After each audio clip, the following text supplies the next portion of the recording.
Today's guest on the What Fuels You podcast is Andy Heily. Andy is the third generation family member to lead Seattle-based Continental Mills, makers of Krusteaz pancake and bake mixes and WildRoots snacks, among other high quality, tasty products. Andy lives and breathes Continental Mills, having touched nearly every aspect of the business throughout his 19 years with the company, including roles in sales, marketing, research and development, and operations. He served as the company president and chief growth officer since 2015 and was named president and CEO in 2019. His love for food and passion for people is the perfect formula to successfully manage the family-owned food business. Andy was born and raised in the Seattle area, where he was a state champion and All-American distance runner at Eastside Catholic. He then attended Georgetown University on a track scholarship and earned his MBA at Georgetown as well. Andy currently lives in the Seattle area, where he loves to make Krusteaz pancakes on the weekends with his wife, Courtney, son, Wyatt, and daughter, Maggie. Welcome, Andy. So fun to have you on the podcast. Thank you. It's great to be here. Good to see you. Okay, I'm going to kick it off with some rapid fire. You ready? Yes. So okay. Ready. This is actually like fun. Are you waffles or pancakes? Pancakes are easier, but waffles are better. They're just better. Yeah. So if you're out at a restaurant, are you ordering waffles? Oh yeah. Yep. And you might have like a different taste than most people because you know a good waffle when you get That's it. true. I'm a flapjack and waffle connoisseur. Yes. Nice. No crepes. No, I love a crepe too. We actually have a crepe mix that we sold exclusively to Walmart, and it did okay, but I was really hoping that was going to be the next pancake. Oh yeah, I would think so. They're intimidated to make a crepe. You know, they think they need a crepe pan or whatever. I know. Super easy, and they're delicious. Well, you have to teach me. I don't know how to make a crepe. Okay, are you beach or mountains? Mountains. And if you could have lunch with anyone, who would you choose? Lunch with anyone? Probably Phil Knight. Oh, Nike. Yeah. Love it. Have you read that book? Yeah. Shoe Dog. Yeah. It's my favorite book I've ever read. And oh, seriously? It's kind of a bit, I mean, I think I was looking it up in Audible. I guess I'd look up business books, and it has some business lessons for sure, but it's just a super interesting story. I'm actually going on a trip tomorrow. I'm going to take it. My son read it and loved it. So thank you. Thank you for the tip. It is awesome. Okay. I know that you're an athlete, college athlete, but I'm super curious today. What's your favorite sport to watch?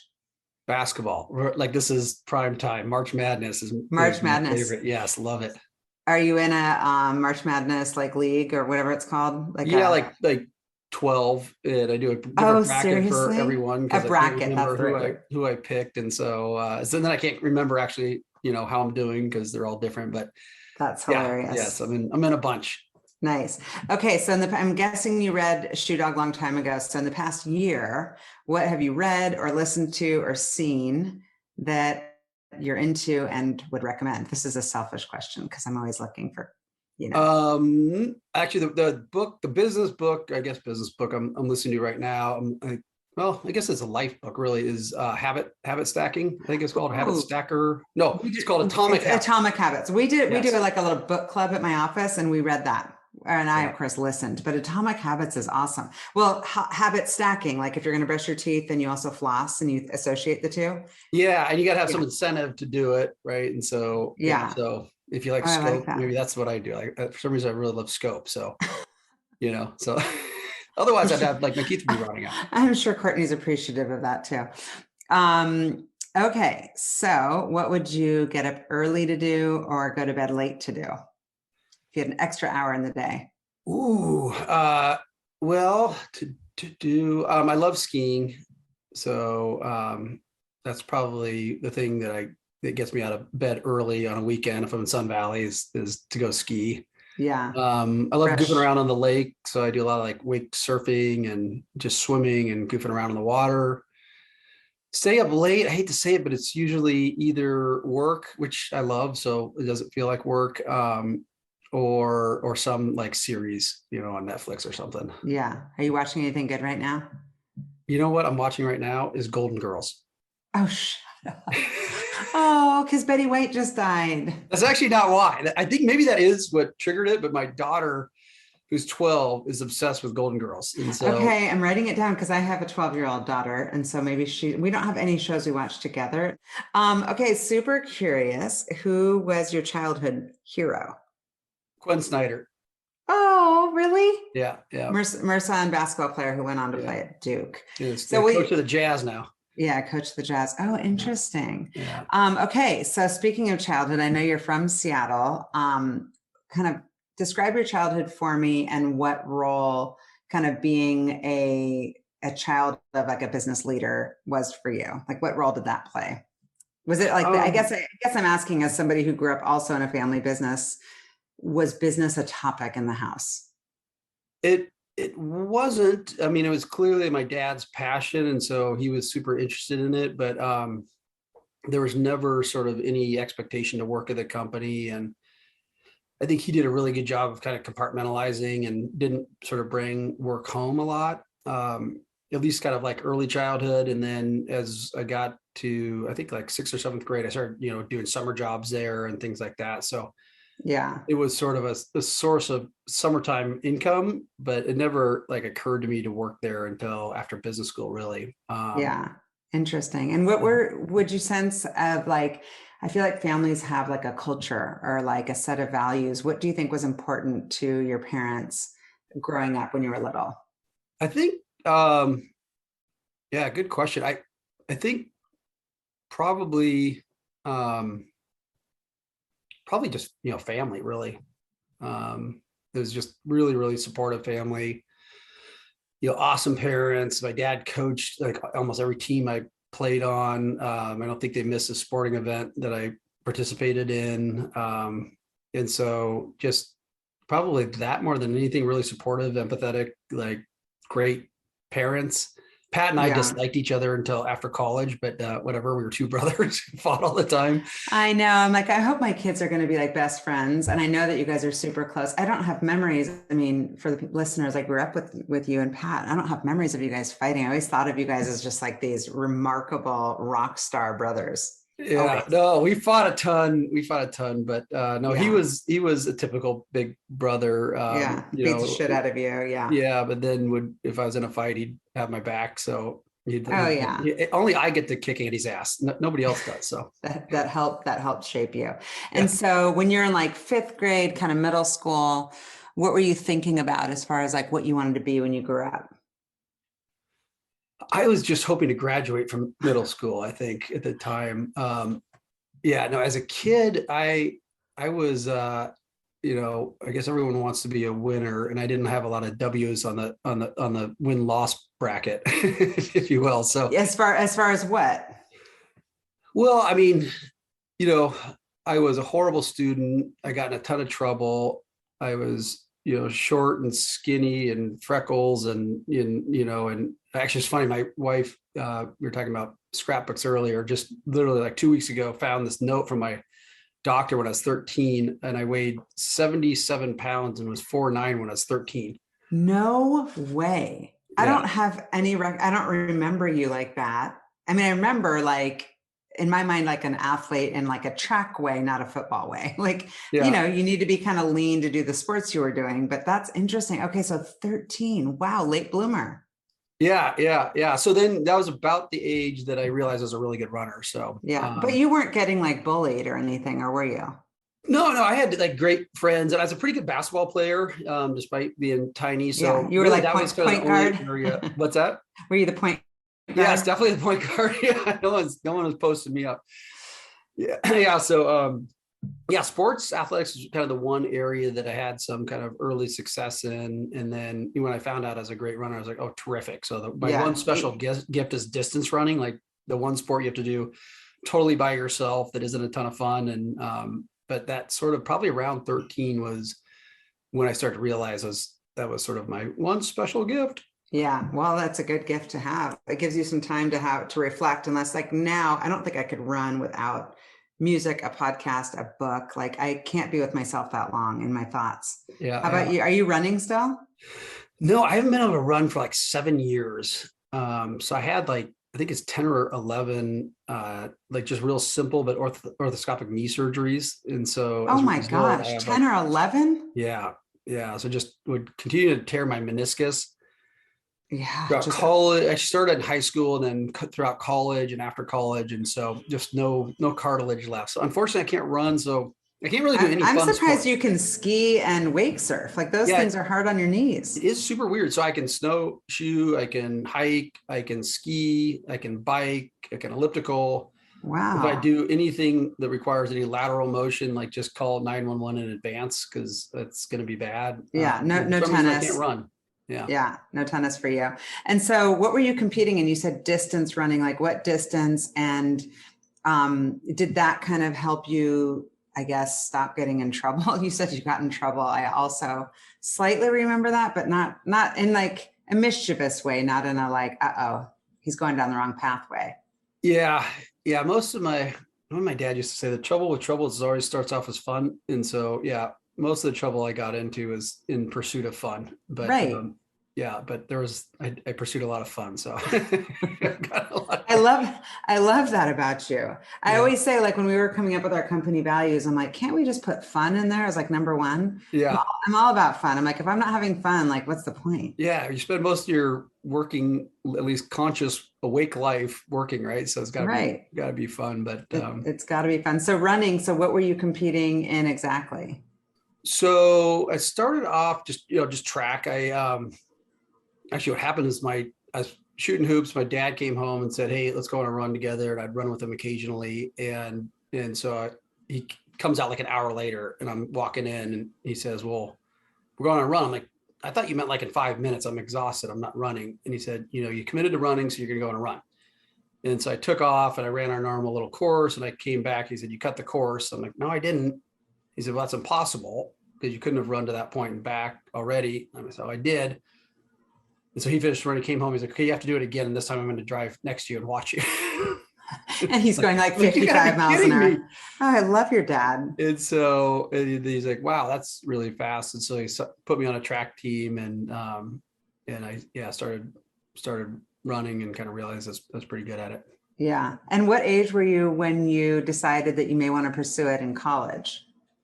I think probably again, like probably seventh or eighth grade, it became, pretty clear as, finishing, top 10 in the country and stuff and in cross country. Oh, wow. And track. And so it became, and I was like, just way less physically mature than a lot of the kids that were beating me and a lot of kids were behind me. So it became pretty clear that I was going to have a chance at, running Division I track and potentially beyond that. So. And Georgetown, I mean, obviously you must've gotten your grades up or they just like overlooked them. Cause today, I mean, I have a little high school athlete. I'm like, it's all about grades. And these kids have to get like a freaking like 3.9 to get in anywhere. It's gotten crazy competitive. Yeah. So did you just kick it into high gear in high school? No, I was shocked actually that they were going to let me into Georgetown. The truth, in fact, yeah. What happened was I was heading out to a track meet and the school, secretary came out and said, "Hey, you got some letters from some colleges," and one of them was Georgetown. So I threw the rest out, stuffed the Georgetown one in my track spikes, and it was last call for the mile. And so I was putting my spikes on and I found that letter. I'm like, dang it, I'm not going to get in there. So I threw it away, ran the race. And like 4 weeks later, I get a call from this girl, Mindy Snyder, who ran at Issaquah and went to Georgetown on a track scholarship. And she's like, "Why are you not responding to coach?" I'm like, I'm not getting into Georgetown. And she said, "Well, we've got some morons on the team, so I think you have a chance." So, oh, please. That's crazy. Yeah. So then once you get there though, you got to survive. How did you do once you were there? Yeah, it was really hard. But yeah, I just, sort of knew that's where I wanted to be. I wanted to stay eligible. And so, I just had to study a lot harder than I did in college. And, I was an English major and an art minor. So, if it was one of those majors where if you put the work in, you're going to do fine. Yeah. So Division I college athlete, amazing. And did you go right on to get an MBA? And also kind of like why? I always ask people with an MBA, it's a big commitment and it's a lot. Like, why did you go do that? Were you clear that you were going to go pursue the family business at that time? No, not at all. What happened was, Well, first of all, my senior year, some friends and I started this. It was like a web design development company when everyone started a web design development company, and so we kind of goofed around with that my senior year. But I was an English major because I thought I wanted to coach track and cross country and be an English teacher at my old high school. And so after I graduated, I moved back to Seattle, kind of shadowed my old coach who was an English teacher and coached cross country and track. And I mean, this will give you a sense for sometimes I don't think things through very well. So I think I was like 3 weeks into it. And it finally occurred to me that all I was doing was like screaming at kids who didn't want to be there. Right. The boys were there because they didn't make the football team. Their parents couldn't pick them up at 3:15. And they're like, that's awesome. Yeah. And most of the girls were where there's like a jogging club. Like it's all of a sudden I'm like, wait a minute, that's right. I was the only person that was into this. Yes, that's and so I sort of imagine coaching a bunch of interesting. me's and like Yes. I'm catching the kids smoking pot in the woods. And I'm like, what? This is all I'm doing is screaming at these kids that don't even want to run. And so pretty quickly I realized that like, actually, maybe this isn't what I want to do with my life. Yeah. And so I committed to do this. So I did that for a year and then moved back to DC and started working again at the company that we had started. And at that point it was transforming into a totally different vision. And so I did that for a couple of years, decided I want to go back to business school and started working at Merrill Lynch before that, just to kind of get some experience in finance. Loved what I was doing there and said, Like investment banking. That's where I wanted to. That's what I wanted to get into. I was just working for a financial consultant. Yeah. And so More like but I got wealth enough of a advisory. flavor for it that I thought this is fun and interesting. And so I either want to be investment banker or analyst were the two things I thought might be interesting to do. And so anyways, so first year of business school, it's all kind of finance, Totally. cost accounting, operations, finance. So that was kind of on track with what I wanted to do. And then in between my first and second year of business school, moved to London, worked at Merrill Lynch, and it was, and then was taking classes at Oxford. And that was the first marketing class I'd ever taken and fell in love with that and said, never mind, need to get into marketing. So second year focused on that, graduated in 01, which was, the economy was a disaster. Wanted to work at Nike, only place at Nike. They were actually letting a lot of people go, but Nike Golf was just starting up. So they had like 12 employees. That was the only, part of Nike that was hiring. And I met with this woman who was heading it up and she's like, well, that's terrific, but you've never had a marketing job. So why don't you do that first and then come back and apply? And so that's how I got into the family business. I called my dad and said, hey, listen, I can never be passionate about muffins and pancakes. So, but I do need some marketing experience. Do you have any junior roles open? And I said, I'm here for 2 years. That's it. And then I'm going to move down to Oregon, work at Nike. And so 20 years later, I'm still at Continental Mills and kind of learn that, it's, for me at least, less about the actual product category. And it's more about like, are you really proud of the products that you're selling? And do you like the people you're working with? And I've been really blessed. It's so interesting because you think about these like sliding door stories, right? Have you seen that movie with Gwyneth Paltrow? Like if you take a left, you got to watch it. You write it down, watch it. It's just about how you make choices in life and like the outcome is just so crazy different. I also wanted to work at Nike. I wanted to be an econ. Do you remember that program? It's Nike. It's Nike spelled backwards. And you basically go around the country. It's like the coolest ass job and sell Nike products to, wow. I got to look it up and see if it's still even in existence. But I had an obsession with Nike because I was also a Division I college athlete and Nike was like the company. I still is. I love Nike. Yeah.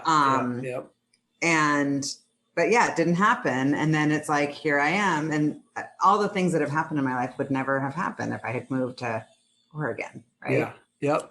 Crazy. So you started there thinking it's going to be a couple of years. Was it extra pressure to kind of make sure that you were, working extra hard since you were the boss's son? Yes and no, I guess. I mean, I think I just was ingrained in me at that point, through athletics and everything else that, to work hard. And so I think I've always had a pretty good work ethic. But I was very conscious of, not ever wanting to be perceived as doing anything, less and working my ass off. And so, Right. yeah. So, yeah. So I guess the answer is yes. And then, I just jumped around to a bunch of different roles. And Yeah, so, you've had so many. I mean, sales, marketing, ops, like everything. But I want to get into all that. But first, for people who don't understand, the history of the company, it's such a cool story. I guess tell me some of the origin story of the company. yeah. So the origin story is actually super, super cool. So Yeah, I love it. This Rose Charters. Like I was researching, I'm like, this is so cool. yeah. Yeah. So this like badass woman started a food manufacturing company in the depths of the Great Depression in 1932, when, it was probably atypical for a woman to start a business, let alone a manufacturing business, on South Jackson Avenue, by the way, was the first manufacturing facility. And so anyways, yeah, so she started up, not a family member. And how my family got involved was my grandfather's uncle, who was, there was a different term for it, but it's basically an investment bank, had invested in the company, and he didn't know anybody. He was out of Chicago. He didn't know anybody in the Seattle area other than my grandfather that he kind of knew and trusted. And he asked him to be on the board. And eventually Rose wanted him to kind of step into the president CEO role. Couldn't really pay him much. So she just gave him equity. And so that's how my family ended up kind of getting involved and having equity in the business. When my father took over, the business was losing money, on the verge of bankruptcy. And so he ended up, through government bonds, ended up buying out all the other equity owners. And so it was ended up at that point being like something like 98% owned within my family. And then he was CEO for, I think, 45 years. Incredible. And yeah. And did he and his dad have a good working relationship? Like these family businesses are always so fascinating. And as you know, we had an implosion of a family business story. And I always think it's much more complicated. Oh yeah. Yep. For sure. Yeah, no, but I think they had a pretty good working relationship. There was a time that my dad had shared with me where he was going to leave the company and he was just not getting along with his father. And it got to the point where finally his dad, brought him into the office and said, "Hey, listen, I think you either need to run this thing or you're going to leave." And he said, "Yep." And so my grandfather stepped aside and would still come into the office every day, and he kind of opened the mail and all that. But and we all know those stories, right? Yeah, check the mail, make his rounds. Yeah, yeah. But it sounds like he was really, really good, and I think this is really challenging for people to do that have been running a business for a long time, to truly get out of the way. Yeah, and I think it's probably even more challenging when it's your son, right? And you know all their flaws, and you're used to telling them what to do, and so that's for sure one of the things my dad always talked about, my grandfather, and just being really appreciative is when he chose to step aside, he truly gave my dad total autonomy to run the business. That's amazing. We'll talk offline. We have a similar story, but it didn't happen that way. My grandfather didn't move aside and get out of the way. So that is amazing. And so I did read like in around 1962 that a lot of the company was supporting military troops. Yeah. And also that like the idea was basically to just be able to have a product where you can just add water. Like you don't even think about this concept now. And it's such an easy product. Yeah. And also so helpful for people that don't have a ton of money, that you can just, all you need is water and you're surviving. Like, yeah. Especially during the Depression and all that. And, I mean, it's crazy to think now, but that was like a innovation breakthrough that was all about convenience, is to be able to make a pie crust mix, but just add water. And obviously people were making a lot more pies back then. And that was the first product. That's why the name is Krusteaz. I don't know why it's misspelled with a K and a Z, but in backwards. Yeah. I'm not sure. You're like, it's like a last name that you're like, here we go again. I got to spell it. Yeah. And people always mispronounce it. So what do they say? A do-over, we might Krusteaz. Oh yeah. I can see that. I mean, I've known the name for so long that I'm like, wait, it's Krusteaz. Like, of course. Yeah. A lot of people think it's like a German brand. And so I think if we had a do-over, we might come up with a different name. But anyways, that's the name that. And so the business origin story is, so your dad brought it out, and it was like basically, what was the company producing at that time? Like pie crust and pie crust. Well, yeah. So again. Rose started with just add water pie crust mix. That was the first of its kind. And then she started the first ever just add water pancake mix as well, which was developed at the University of Washington. So those were kind of the two flagship products early on. My dad's kind of claim to fame, which I think is, what gave my grandfather confidence that he could run the business. Because my father was a disaster growing up, got kicked out of Blanchette. He was just there weren't a lot of indicators that he was going to be a wildly successful business person. And so, but he did. But talk about fun. I mean, sometimes I'm like, those are the people that you want around, right? Yes. And it's like, I always tell the kids, I'm like, you're good with people. You know how to talk. You know how to like maneuver through life. You got the street smarts. To me, that's huge. And that was your dad. Yeah. I haven't seen very many companies fail because they weren't smart enough, right? They didn't have passion. They weren't aligned. They didn't have a great team. They weren't, they didn't attract the right people. And right. And those people want to they want to throw themselves in front of a bus for you. That's a terrible saying, but like the loyalty and the commitment and the tenure of your people, that says something. Yeah. Yep. My dad was a total fun hog and just, is just a great person, was a great person. So his kind of claim to fame before he started running the business was he got the deal for the Great Alaska Pipeline. And so he beat out the Pillsbury company, which was the dominant supplier at the time of all baked mix products. And I will say he lied, but he definitely exaggerated what we could do to get that business. So we didn't do muffins or brownies or biscuits. And he said, oh no, we can do all that stuff. And we didn't have any formulas or anything else and won the bid. And so then we quickly had to sort of expand our portfolio to a full line of kind of all flour-based mixes really rapidly to get that business. And that I think tripled the size of the business at the time. Something like 40,000 people working on the pipeline. And the one thing, it's hard work, but the one thing they gave people was just the food hall was open, 24/7. You could get up in the middle of the night and have a steak. You could have, brown, whatever you wanted. It was carte blanche. And so it was a huge business at the time for them and expanded the portfolio. And that's really was the trigger for sort of enabling us to get into all these other categories in food service and in CPG.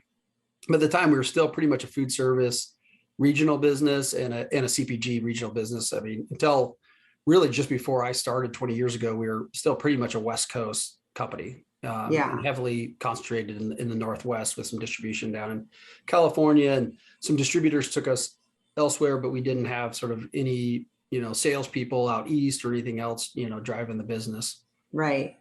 And I think that, your dad being able to kind of fake it till he makes it and sell is an incredible quality, but then he had to operationalize it and execute and hire people and figure out the manufacturing and figure out the formulas. Like that's not nothing. That's incredible. Yep. And it's funny. You look at some of the old pictures back then and, it's just unbelievable what they were able to pull off with the assets they had, just very little automation. And, I remember when I first, when I'd work at summer jobs at the manufacturing plant, like you didn't work hard enough if you had all 10 digits. I mean, it's terrible. I mean, we'd never stand for that today. Back then it was, that was just the nature of the work. How did that bid and winning that bid impact like the profitability of the business? Because you had to front load so much money into manufacturing and then the pay terms of that bid. How did he get ahead of it to make sure that the company was continuing to be profitable? Well, I think again, the business was, really, really, really struggling at the time. And I think that's what really pushed it into profitability, and the timing of the bid to the investing in assets and hiring people and what that transition looked like. I'm not sure how long it took them to become profitable, but I think that was, again, kind of the thing that opened my grandfather's eyes and said, wait, this kid might actually. Holy shit, look at him. He's rocking and rolling. And so tell me, so that was around the time, and then when you joined, I guess you've learning the business from every aspect and how the sausage is made, as they say, how it all works. Where were you the most successful? Was it sales, marketing, ops? Where did you feel the most I'm in my lane? Sales is something that's I've always really enjoyed, and I think I have done a good job in the sales roles I've been in. Innovation is probably the thing that gets me up in the morning, and so that's another area that I probably spend a disproportionate amount of my time on. And so, yeah, so I initially was in marketing and then in sales roles, and then ended up at one point, actually two different points of my career, running sales, marketing, and R&D. And so that was cool and fun because I had total sort of scope of responsibility for the entire growth side of our business. Yeah, the products. Yeah. Yeah. And so sort of was able to head up innovation and kind of see it all the way from concept to commercialization to actually going out in the market and talking to customers to try to actually gain distribution. So, and how much of your time at home is spent kind of talking to the kids about it? Like you come home and be like, hey guys, I got this incredible idea. Or are they like, yeah, whatever, Dad, just give me a muffin. Like, what's their engagement level? I think they're kind of interested in the branding and marketing side too. I mean, I think a lot of people are, right? It's just, it's a tangible, it's the cool part. Yeah. Stuff you see in the market. And so, their eyes will roll over pretty quick when I start talking about, trying to hedge our commodities or something like that, but, or a new, Cartner asset that we're putting into Hopkinsville or something. But if I talk about, Dad, hey, we're coming out with this frozen Red Lobster biscuit, they're like, oh, that's cool. Can I see a picture? And does it actually look, when can I try a sample? And then, a lot of our products just, are really weighted towards the demographic is basically moms with kids. And so, and it's really, trying to, create something that they can be proud of to serve to their kids and have that connectivity with their family. And so it's inherently, products that kids love, brownies. Well, we've got a ton of products. We've got our whole pantry is all Continental Mills products. So tell the listeners what some of the brands are that you, that fall under Continental Mills and that we would recognize. So Krusteaz is our flagship brand. Again, kind of the origins of the company. Represents about a third of our total revenue. So that continues to be kind of our primary focus. We have licensing relationships with Ghirardelli. And so any product you buy that's a baked mix product with the Ghirardelli brand, I love those brownies. The Ghirardelli brownies those are dangerous. Yeah. Yes. So that's so we've got 25-year relationship with Ghirardelli, and we're about to re-up for another 10 years with them. And so it's their brand. We treat it like it's our brand. We have an exclusivity within any categories that we compete in. So it sort of really feels like our brand within the categories that we participate. We have the same type of relationship with Red Lobster or Red Lobster biscuits, which aren't a big thing in Seattle, but they're. Yeah, I read that and was like, wait, what? Yeah, it's unbelievable. So the story of Red Lobster came to us. Sam's Club had done a deal with Darden, who was the restaurant company that owned Red Lobster at the time, and they had done a Olive Garden salad dressing at Sam's and just did extremely well. So they went back to Darden and said, do you have another kind of iconic product that you think would do well in CPG? And they were sort of lukewarm on this idea of having CPG products, and they thought it might be cannibalistic to their restaurants. And so they were kind of half in, and they said, it's this Red Lobster biscuit. So Sam's Club called us and said, hey, we want you guys to do this. And we were at the time supplying about 10% of the biscuit mix to Red Lobster in their actual stores or restaurants. And so we didn't want to do it. But we had Sam's Club pressuring us, and we had Darden, who was another big customer of ours. And so we said, okay. And I will say, I was on the record saying, this is a really stupid idea. This is not going to sell well. Cause I don't think I'd been to a Red Lobster at the time. Right. And there aren't. It's like, hey guys, we're going to Red Lobster. I feel like that's like a thing. Yeah, it is a bit. I mean, it's a really, and it ain't cheap. Red Lobster, so it's a big deal. It's a lot of people's like their first big date. Yeah, we're going to Red Lobster tonight. Yeah, I don't know. There's a Beyonce song about Red Lobster. Maybe, yeah. Yeah, and so what do they say? A good idea has 1,000 fathers. A bad idea is an orphan. And so I can tell you, everybody thought it was a bad idea. And then after it did really well, everyone thought, oh, that was my idea. That was my idea. Yeah, exactly. I'll take credit for that. Yeah. So we sold to Sam's, and we sold like 2 pallets per location. And like 2 days later, they called us and said, we have no inventory. And people were selling sold these out boxes for $50 on eBay. And so then everyone's like, oh, this is a great idea. And so anyways, today it's the top selling item in almost every retailer in the bake category is this Red Lobster. Oh, that's fascinating. Yeah. So I don't know why it just, I have a response that's like, but I want to try it. You got to try it. It is truly crack. It's amazing. Well, we have the Snoqualmie Falls Lodge pancake mix also, and we have, we have them all. And until I researched you for the podcast, I didn't realize that a lot of them were falling under Continental Mills. Yeah. So can you just tell me, because I should know this, but I don't really understand the difference between like brands that you own and that are like, I guess, originating with Continental Mills and the licensing deals. Like what's in it for those companies to do licensing deals?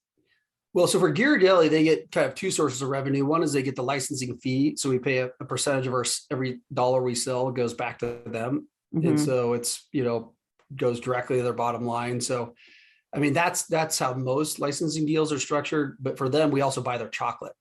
And so they need you because you have the ability to manufacture more and faster. Is that right? And we know the category really well. And you've got the relationships with all the retailers. Yeah. I mean, we've got the full kind of slate of capabilities. So everything from, procurement in commodity management to supply chain in outbound logistics to manufacturing capability to R&D capability, relationships with customers in the bake mix category. So, penetration in every relevant channel. So, So are they coming to you?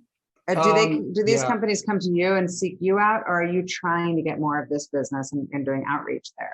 No, I think I'm not really interested in starting any more licensing relationships. Not to say we wouldn't, but we really kind of would prefer to sort of manage our own brands to the extent it makes a lot of sense. But I think originally they came to us. It was, privately held business at the time. It's now owned by Lindt, Ghirardelli is. Oh, interesting. Yeah. And so that's kind of, it started, 25 years ago. And I think our COO at the time had a relationship with the CEO of Ghirardelli, and it started off as one product that we sold to Costco. And now it's $100 million business, Ghirardelli bake mix products. That's insane. And then the other licensing relationship, it started, I kind of shared that story already. Yeah. So those are our only two licensing relationships.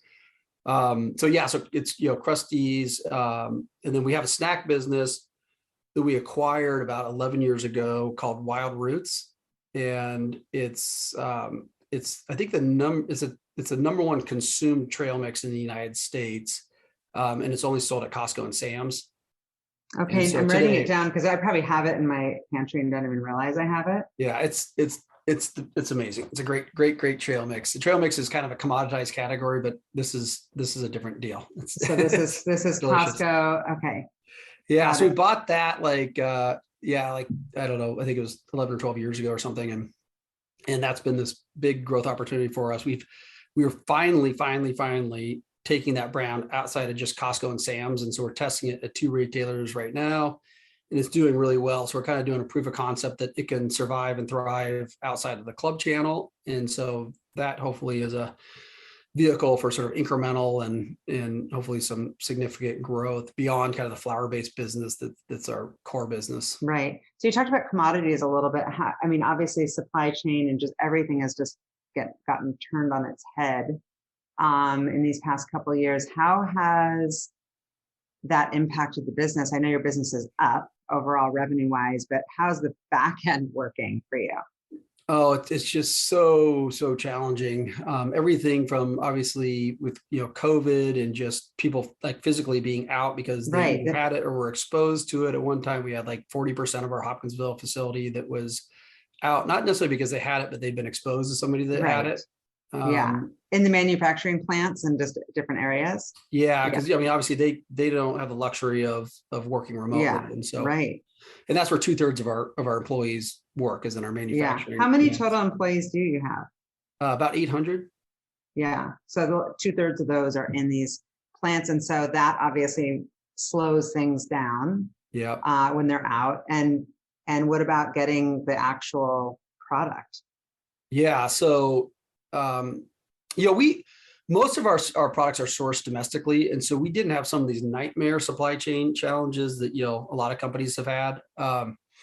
But what really has happened over the last 6 months is it's not that the materials or sometimes the manufacturing assets, carton or whatever it might be, isn't available. It's just the lead times have quadrupled. And so kind of any sort of instantaneous capacity is not instantaneous anymore.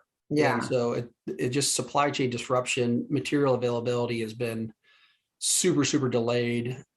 People out with COVID, just more challenging to recruit than ever before. Our retention levels have actually been relatively good. I mean, higher turnover than we're used to, but usually, short-term employees that, came in and then left. So recruiting, retention, the existing employee base, being out with COVID,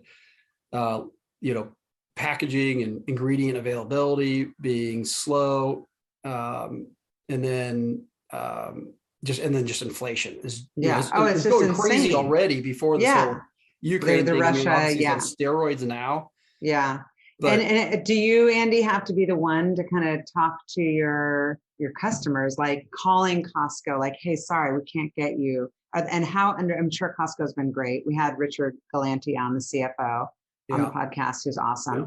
But like, how understanding have these companies been that you partner with, and how has that impacted, I guess, relationships? Because it's become so human. And like seeing how people deal is like you see them through the bad times and you learn a lot about people. Yeah. And it was super interesting on the front end of COVID as we were having to take price increases and everybody else was. And we led in our category, which normally we try to follow their strength in numbers. And particularly if you're not tip of the spear announcing a price increase, but we were the first to announce a price increase. And it was the first time that I'd seen customers act completely irrationally and, and say, well, we're not going to accept this. We're going to kick you out. We're going to eliminate your entire brand from, customer X, Y, or Z.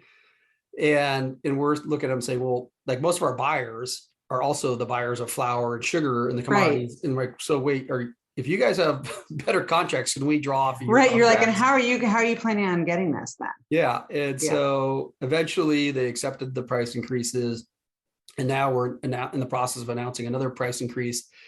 And I think most buyers have their kind of giver shitter has broken. And they're like, okay, I'm done fighting this. Like just, okay, whatever, what is it? And so it's just interesting, a year ago, our price increase was, fought tooth and nail. And this time I think these buyers recognize that, they're not going to have suppliers if they don't take their price increases and it's changed, and people just have to be nimble. They have to be flexible. And then just the human side, it's like, really, we've had this long-term relationship, you're going to act like this? Yeah. And now you said, you brought up Costco. Costco was awesome. And they're super classy. Awesome. I mean, they're not going to let you get away with anything that isn't justified, and they're smart, and so they want to look at your ingredient decks. They want to understand your contracts. They want to understand how covered you are on any given commodity. And so they'll go into the weeds to really understand. But if ultimately the price increase is justified, they're going to support it. They want their vendors to be successful, and that's been the nature. A lot of people say Costco's so tough. I mean, they are tough, but they're tough. But once you're in, I've heard that from so many people who supply products to them, and it makes me more loyal to them because I know that their products have been vetted so much, right? Yeah, I'm like, oh, well, this has clearly been through the ringer. If they're going to be carrying it, the quality is going to be there. How would you describe the company culture?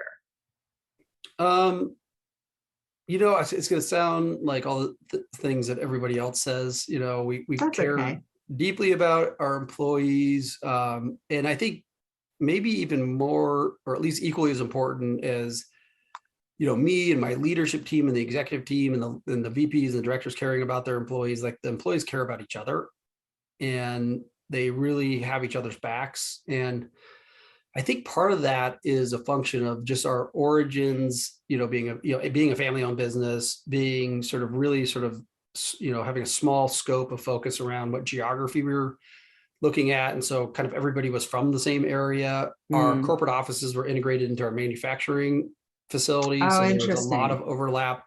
The fact that our salespeople were only selling in the Northwest meant that they actually had cubicles or office space like in our manufacturing area. So like the person who's selling it is then coming in saying, "Hey, can somebody actually make this?" Right. Oh, hey, line operator, do you think you could actually make this thing? And so, and then also just the tenure, particularly at our Kent plant is probably closer to like 15 or 16 years. And so that's amazing. Fathers that work with their sons, there's wives that work with their husbands, there's cousins. And so there's this like sort of not only this like kind of paternalistic, hey, we care about you as the leaders of the organization, but there's this like, we care about each other, we have each other's Yeah. backs, and that's sort of permeated the culture of the organization. So our Hopkinsville, Kentucky facility has that same culture that we have out in Kent, because I think that was sort of the expectation.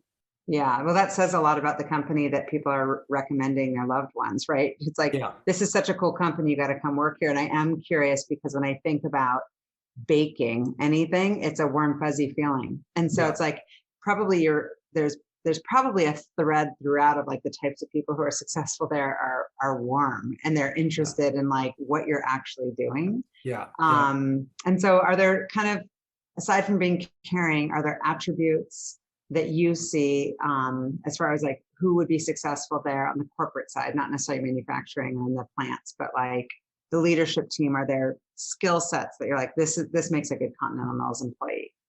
Yeah, I mean, I think it almost goes back to kind of what we talked about earlier, sure, like, if we're hiring someone in marketing, we want them to have, some, if it's a, unless it's a just absolute entry level employee, we'd like for them to have some marketing experience and some brand management experience and some consumer insights experience. And so there's the tangible side of it for sure that we're looking at just like everybody else. But at the end of the day, it's really like, is this person a good cultural fit? Mm-hmm. And, we talked about earlier, like it's we want smart people, but that's not the top thing on the list. It's like, is this going to be a good cultural fit? Is this someone that is thinks holistically, thinks about the welfare of the total organization, someone that is curious, wants to grow, somebody that we say we're not expecting this of you, and we're not going to be mad at you if this doesn't end up being your career, but we want you to retire here. Yeah. And so that's kind of the mindset, is we want someone to fully kind of buy in to this company and buy into our culture. Yeah. Well, and some of the other things that I think you probably feel pretty good about, which also I'm sure permeates into the culture, the ways that the company gives back. Yeah. How is that thought through? Is it coming from the top down, or some of your employees saying, hey, these are important organizations for us to support? A little bit of both. At the corporate level, I'd say it's more top down, and with engagement from lots of people, and if anything, we probably a little bit err on the side of being overly inclusive in terms of almost anything that we do, because we ideally want as many people as possible to feel a sense of ownership of what we're doing as an organization. And so initially, really kind of our philanthropic strategy was all oriented around kind of food-based nonprofits. And the thought there is that, anyone can cut a check, but we can have a disproportionate impact on all things food, right? Just because we can donate products, we can provide expertise, we can, help with supply chain issues. And so Fair Start, Food Lifeline, Union Gospel Mission were sort of our 3-pillar partners, and they still are. The sort of new thing for us is Boys and Girls Club is probably going to evolve to be our most strategic partner, and that was really kind of actually born out of a lot of this DEI stuff that happened, and the social movements that were taking place. And frankly, I wish we had a more diverse leadership team than we do, and we have a process in our recruiting process where we want to make sure we have a really diverse interview team, and it's a very thorough process that people go through. It's a little bit of a gauntlet, but ultimately we want to make sure that we're bringing in diverse candidates. But the reality is we don't have as diverse a talent pool to draw from as I wish we did. Are you guys remote first, or are you back in the office, or how's that? Because that may have an impact on your strategy. Well, we've been for a long time just voluntary. If you want to come to the office, you can. And so we're planning on having a permanent solution that we're going to announce pretty quickly here, that we haven't quite landed on in June, that will probably be something in between, how we used to do business and right now, where it's, work wherever you want. Well, it's interesting because before we started recording, you were talking about your buddy at Nike and how they have all these things to try to draw people in. At the end of the day, it's so hard right now because so many companies are either fully remote or remote first with like optionality. And as I've been recruiting for 28 years and have always thought about diversity, but obviously put much more intention around it in the last couple of years. And it's great that you're thinking like that. But when I'm talking to leaders, I am saying, like, if you're remote first, you can draw from all sorts of different communities and cities, which may have a more diverse population. Yep. More representative of the direction you're trying to take the company.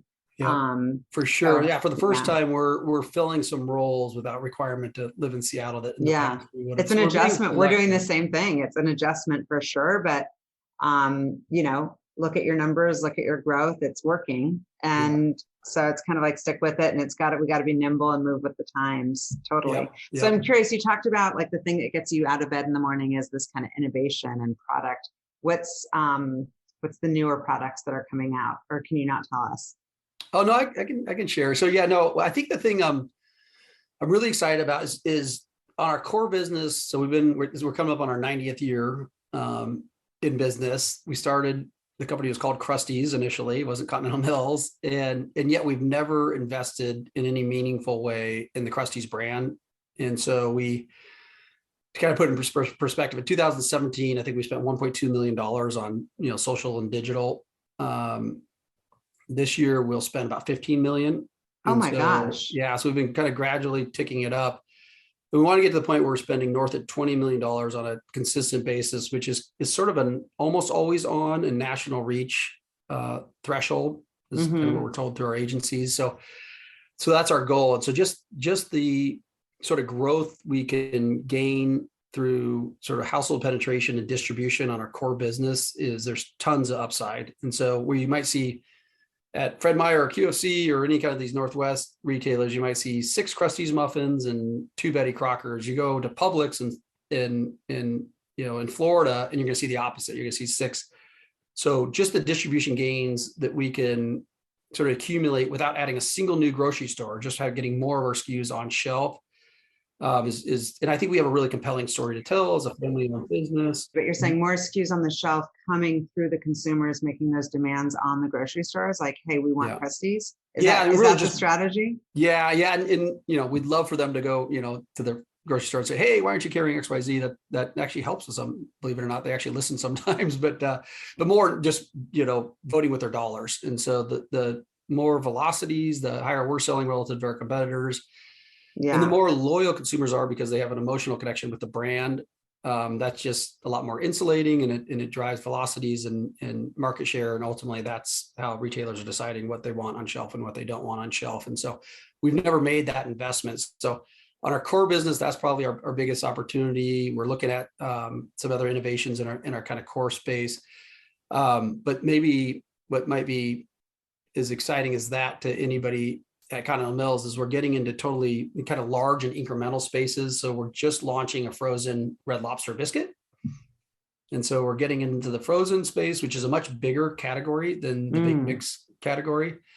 And so for our first, entry into that category is this frozen Red Lobster biscuit. We just started shipping to Walmart. It's already the number 1 selling item of its kind at Walmart. We can't keep up with their demand, and we're just starting to sell it to other customers as well. And so that will give us, and we brought in that manufacturing capability in-house in our Effingham, Illinois facility. And so that gives us just sort of a whole new capability to grow within frozen that we can leverage, our owned and licensed brands. And so that's super exciting. We are getting into the refrigerated space right now, just in food service, with this like patent pending technology that's a batter that is refrigerated that you just put in a pan, squirt it from a pouch into a pan, throw it in the oven, bake it, and it tastes as good as a Krusteaz muffin or a Ghirardelli brownie or anything else. Oh, I'm so excited. And so these will be all under the Krusteaz brand.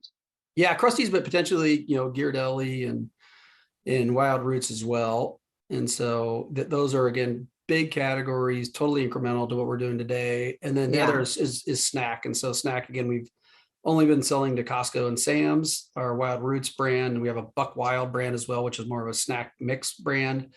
And so we're just testing that outside of the club channel. And, the snack is a massive and rapidly growing category. So that's another space where there's tons of incrementality for us as we kind of look, and we have the luxury as a privately family-owned business to think kind of in generations, not quarters or fiscal years. Yeah. And so as we look out, and I don't know if my kids will ever work at Continental Mills, but that's sort of how I'm thinking about it. What if the kids don't want to get into the business? What do you do? It's like, you have to have them do it. You have to have them keep going. Yeah, maybe. I don't know. Or maybe Pat's son will do it. I mean, who knows? It could be. Or I got cousins who have kids, and so I don't. But the reality is, again, until 20 years ago, there was no plan to have me involved in the business, and my dad was still energized and working hard. And one of the really unique things about Continental Mills as a third generation family business, really a fourth generation business, is I'm the only family member that's involved in a kind of operational role. So I've got family members on the board who are awesome. But it's pretty unique to be third generation family business that only has one family member. Yeah. Well, I think that it probably makes it a little bit easier as far as like family dinners. Like, it doesn't have to be the dynamic of like, oh my gosh, this is all we're going to talk about. Let's talk about like, trips and kids and politics and life.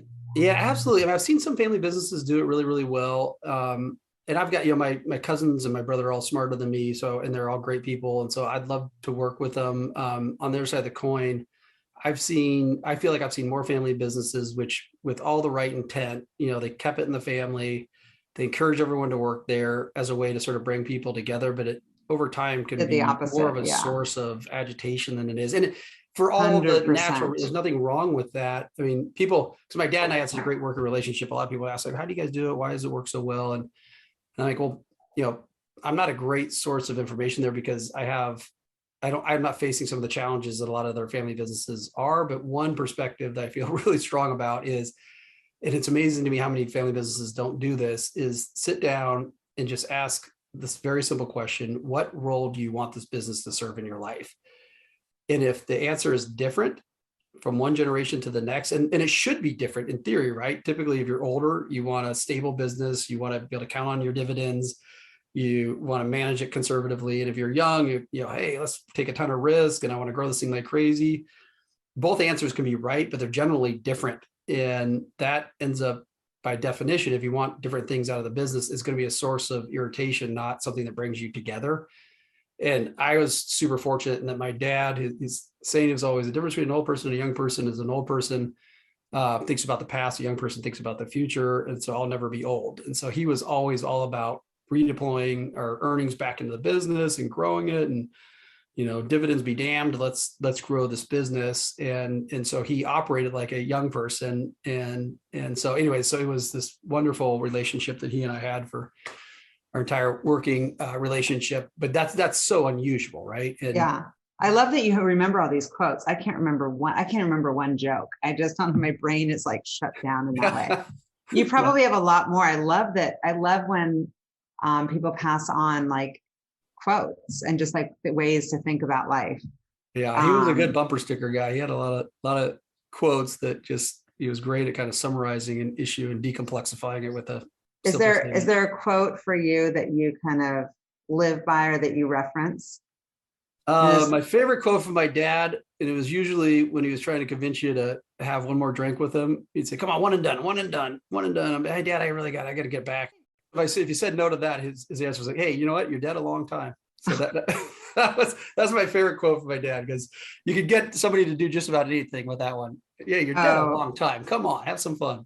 I love that. I'm going to write that down. I love that one. And so curious, it sounds like you're working your tail off. How are you balancing your life? Like, what do you do to relax and unwind? My brother would say I don't have much of a life, but because it's work and family for the most part. We ended up getting a place in Sun Valley 4 or 5 years ago. So and with COVID, that was awesome because working completely remotely, and if there was a hour and a half break, I'd go jump on the slopes for an hour. So that was really cool, but that's sort of come and gone. So no, I mean and maybe this is even kind of seems like a theme of what you're talk to people about. But if you don't love what you're doing, life's hard, right? And so I actually really love what I do, and I love the people I work with. And so work to me is kind of like, well, yeah, I do a lot of it, but I played a lot of basketball when I was in junior high. It wasn't work. I loved it. I love my Right. teammates. I love the competition. I love the whole thing. And so I spend a lot of time working, but I actually really enjoy it. And so it's really just, I think for me, it's trying to find that right balance between, family and work, and trying to carve out a little bit of time for, spending time with friends, which is, probably the thing I shortcut the most. Yeah. Well, I'm sure everybody wants a little piece of you. So you're getting spread too thin. You got to prioritize in some way. So my final question for you is, what fuels you? Yeah, I mean, I think probably what again kind of gets me up in the morning and excited is sort of the marketplace facing stuff. So innovation and the things we're doing finally and investing in our brands is super exciting. If I kind of pan out and think more, I guess, big picture, what would I look back and say, hey, I lived a fulfilling, work and personal life. If I'm 70 years old and I'm retiring or whatever, I think I think first and foremost, just feel like, hey, we are really proud of the products we created, and we're really proud of how we treated our employees and in all aspects. So in terms of, we want to make sure we're paying fairly, but we over-index on healthcare because, if we're not taking care of our employees from a health and wellness standpoint, then what are we doing? And then I think the other area we kind of maybe over-index on is really setting people up to retire well. And I think for me, that's important because, it'd be important anyways, but particularly at Continental Mills where the tenure is so high. I mean, people are dedicating their lives. And, as we talked about earlier, like the majority of your non-sleeping life is spent at work. And so people are really dedicating their lives to this company. And if they don't retire well, we don't do everything in our power to set them up to retire well, then what the hell did we do? So Yeah. those I would love be that. if we're, I mean, I want to kick General Mills' ass and I want to, have all sorts of success in the marketplace. But if I look back and I failed at that, I would be disappointed. But if I failed at taking care of people and doing the right thing by our employees, I'd be devastated. Yeah. But Well, that's why people love working there. And that's why you built this insane kick-ass company. Like it's so cool to watch. yeah, it is a great place to work. And there's a lot to be proud of. And, I think, the difference between a statement and policy is consistency. And so we say all the same thing every other company does, but I think we effectively have walked the walk for 90 years. And I haven't stated the company because it's my family's business. I've stated the company because I love the company.